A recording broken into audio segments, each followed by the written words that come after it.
ప్రవక్త అయిన యెషయా గ్రంథము 9వ అధ్యాయము 2వ వచనం నుండి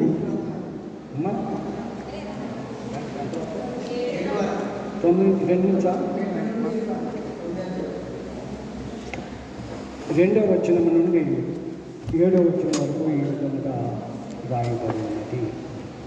చీకటిలో నడుస్తూ జనులు గొప్ప వెలుగును చూస్తున్నారు.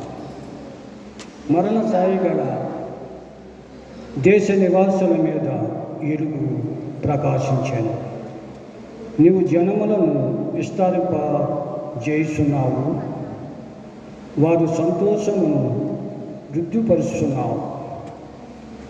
కోతకాలమున మనుషులు సంతోషించినట్లు దోపుడి సొమ్ము పంచుకుని వారు సంతోషించినట్లు వారు నీ సన్నిధిని సంతోషిస్తున్నారు. విద్యాను దినమున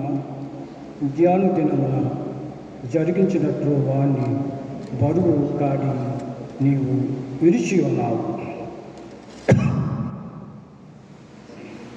వాణ్ణి మెడను కట్టు కర్రను వాణ్ణి తోలి వాణ్ణి కొండలను విరిచి ఉన్నావు. యుద్ధపు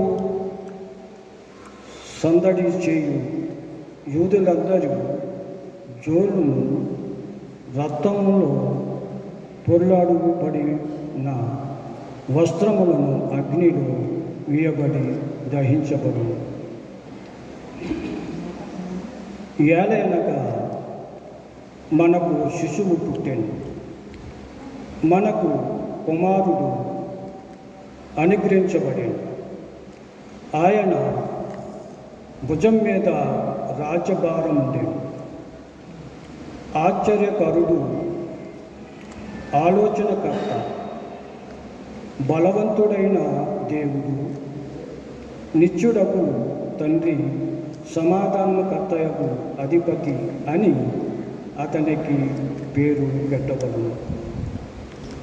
ఇది మొదలుకొని మితి లేకుండా దానిని ఋతుక్షేమములు కలుగునట్లు సర్వకాలము దావీదు సింహాసనమును రాజ్యమును నియమించు.